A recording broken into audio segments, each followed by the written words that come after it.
दोस्तों, स्वागत है आपका नई क्लास में नए टॉपिक के साथ में। आज की क्लास में हम जानेंगे क्या होता है मोल प्रभाज। ये पेपर में जरूर जरूर जरूर आता है, यानी कि 3 नंबर में आता है और ऐसा नहीं कि ना आए। इसके ऊपर एक न्यूमेरिकल भी पेपर में पूछ लिया जाता है। न्यूमेरिकल ना आए तो सीधा पूछ लेता है मोल प्रभाज क्या होता है। मोल प्रभाज या फिर मोल अंश दोनों एक ही बात होती है, इसमें आपको कंफ्यूज नहीं होना है, ठीक है ना।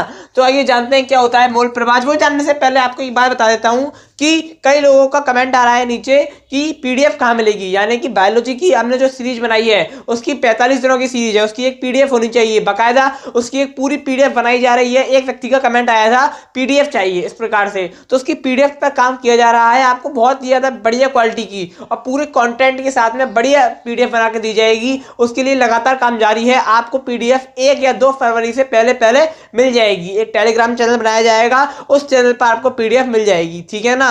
तो आशा करता हूं कि आपको समझ में आ गया होगा पीडीएफ कहां पर मिलेगी, ठीक है ना। एक अच्छी पीडीएफ बनाने में टाइम लगता है, समय लगता है, तो एक अच्छी पीडीएफ बनाने के लिए थोड़ा सा टाइम चाहिए, लेकिन आपको वो पीडीएफ जो मिलेगी वो मजा काट देगी, ठीक है। और केमिस्ट्री की पीडीएफ भी आपको साथ के साथ में मिलती रहेगी। पहले बायोलॉजी की मिल जाए, फिर हम केमिस्ट्री की पीडीएफ भी आपको तुरंत दे देंगे, ठीक है। तो आइए, ऐसा नहीं है कि मैं आपके कमेंट नहीं पढ़ता, मैं आप सबके कमेंट को पढ़ता हूं। आपके नीचे कमेंट किया करो, आपकी जो भी परेशानी है, जो भी समस्या है, उसका समाधान आपके कमेंट बॉक्स में किया जाएगा। आप कमेंट किया करें, ठीक है।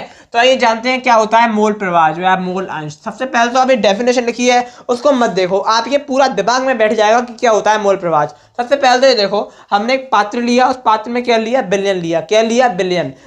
बिले प्लस बिलायक इक्वल टू क्या होता है, बिलियन होता है। साथ साथ में पुरानी चीजों को रिवाइज करते रहना चाहिए, इससे सही रहता है, ठीक है ना। तो हमने बिलियन ले लिया। अब इस बिलियन में हम लेंगे 2 घटक। क्या लेंगे, 2 घटक लेंगे। आप 2 लो, 3 लो, 1 लो, 4 लो, 5 लो, कितने भी ले सकते हो, कोई टेंशन की बात नहीं है, ठीक है। तो हमने एक घटक लिया ए, एक घटक हमने लिया ए और एक घटक हमने लिया बी।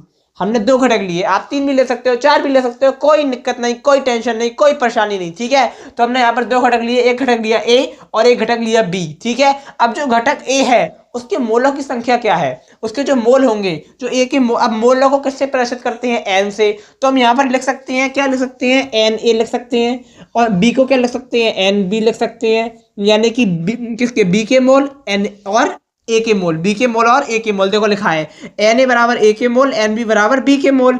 अरे एन बराबर, एन का मतलब क्या होता है, मोल। तो हम उसको मोल लिखना है तो कैसे लिखेंगे, यहाँ पर लिख देंगे एन ए और एन बी, लिख दिया ना, कोई दिक्कत नहीं है, कोई टेंशन नहीं है, ठीक है। यहाँ पर इतना समझ लिया आपने। एक बिलियन लिया, बिलियन में 2 घटक लिए, एक एन ए एक एन बी। एन का मतलब क्या है, मोल। अब देखो, अब आओ डेफिनेशन पे। क्या होता है मोल प्रभाज, किसी घटक का मोल प्रभाज बिलियन में उपस्थित, बिलियन है, बिलियन में उपस्थित, उपस्थित क्या है, बिलियन में उपस्थित उस घटक के मोलों की संख्या। यानी कि कोई हमने घटक लिया, जैसे हमने ए लिया घटक, बी लिया घटक, तो ए बी के मोलों की संख्या, क्या, ए बी के मोलों की संख्या, ए बी के मोलों की संख्या तथा कुल घटक के मोलों की संख्या। जैसे तो क्या कहते हैं, के अनुपात को मोल प्रभाज कहते हैं। जैसे कि मान लो हमें क्या, जैसे यहाँ पर लिखा ए के मोल, ठीक है। अब इसमें कुल घटक का मतलब है ए और बी दोनों के, ए प्लस बी दोनों के मोल, ठीक है ना, दोनों के मोल।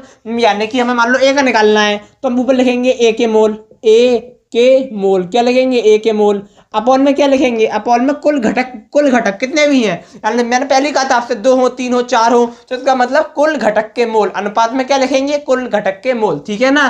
तो इस प्रकार से लिखेंगे। मान लो बी का निकालना है तो क्या लिखेंगे, बी के मोल, क्या लिखेंगे, बी के मोल, बी के मोल। अनुपात में क्या लिखेंगे, अनुपात में क्या लिखेंगे, कुल घटक के मोल, क्या लिखेंगे, कुल घटक के मोल, ठीक है ना। तो देखो यहाँ पे क्या लिखा हुआ है, ए का मोल प्रभाज। अब हमें ए का निकालना है तो हम ऊपर क्या लिखेंगे, क्या लिखेंगे, बी का लिखेंगे, नहीं नहीं नहीं, ऊपर क्या लिखेंगे, ए का निकालना है तो ए के मोल। फिर अपॉन में क्या लिखेंगे, कुल घटक के मोल, क्या लिखेंगे, कुल घटक के मोल। अरे उस क्वेश्चन में मतलब आपके मोल प्रभाज की डेफिनेशन में ये लिखा हुआ है, तो हम क्यों नहीं लिखेंगे, ऐसा लिखेंगे ना, ठीक है। तो डेफिनेशन ऐसे ही समझने का प्रयास किया करो, ठीक है। तो ए के मोल प्रभाज बराबर क्या होगा, ए के मोल अपॉन में कुल घटक के मोल। अब जो मोल प्रभाज है इसको हम प्रदर्शित कर सकते हैं काई से। कैसे प्रदर्शित कर सकते हैं, काई।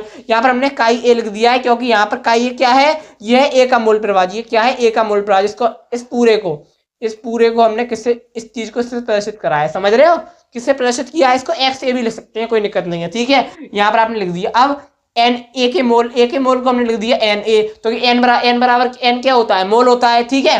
तो N A plus N B. अब यहाँ पर हो सकता है मैंने 3 4 5 6 7 8 घटक लिए हो, तो क्या करेंगे, plus N C plus N D ऐसे ऐसे आगे आगे बढ़ाते जाएंगे, ठीक है। लेकिन अभी हमने केवल 2 ही लिए हैं, तो यहाँ पर कुल कितने हैं, 2 है हमारे पास और 2 लिख दिए, ठीक है। अब आपको पता है n बराबर क्या होता है, n बराबर होता है क्या, भार बटे अड़ू भार होता है ना, भार बटे अड़ू भार, सबसे पहली क्लास में हमने पढ़ा था, ठीक है। तो यहाँ पर w बटा m, तो यहाँ पर n की जगह पर हम w बटा m भी लिख सकते हैं। तो यहाँ पर आपका ये जो है ये इस प्रकार से बन के आ जाता है, ठीक है ना।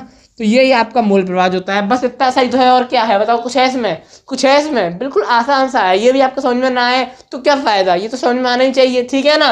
इतना सा होता है बस। अब मान लो, अब आपके लिए क्वेश्चन, अरे वीडियो थोड़ी बड़ी होगी तो कोई दिक्कत नहीं है, बस समझ में आना चाहिए, ठीक है। अब देखो आपके लिए क्वेश्चन, अब मैं कह रहा हूं यहाँ पर बी के मोल प्रवाह बताओ, बी के मोल प्रवाह कैसे निकालोगे बताओ, कैसे निकालोगे बी के, बताओ। अब तो कैसे निकालोगे, देखो ऐसे निकालोगे बी के। अब मैंने कहा बी के मोल प्रवाह, तो यहाँ एक ही जगह क्या आ जाएगा, बी आ जाएगा, बी का मोल प्रवाह, बी का मोल प्रवाह, तो यहाँ पे ए के मोल लिखेंगे नहीं, यहाँ पर लिखेंगे बी के, किसके लिखेंगे, बी के, कुल घटक के मोल लिख देंगे, ठीक है। अब यहाँ पर क्या आएगा, यहाँ बी आ जाएगा, सी बात है, बी के निकाल रहे हैं तो यहाँ पर भी क्या आ जाएगा, यहाँ पर भी बी आ जाएगा, ठीक है। और फिर अपॉन में एन ए प्लस एन भी रहेगा, सही है ना, कोई दिक्कत नहीं है। तो यहाँ पर ये हो जाएगा, ठीक है। अब देखो यहाँ पर क्या क्या चीज क्या क्या है, एन ए बराबर है ए के मोल, एन बी बराबर है बी के मोल, और बी लिख दोगे तो बी क्या है, घटक है, उसमें एन लगा दिया तो वो बी का मोल हो गया, बस, ठीक है। और कब कब काई ई क्या है, ए का मोल प्रवाह, काई भी क्या है, बी का मोल प्रवाह, ठीक है। तो आशा करता हूँ कि आपको समझ में आ गया होगा क्या होता है मोल प्रवाह या फिर मोल अंश, पेपर में पूछ लिया जाता है।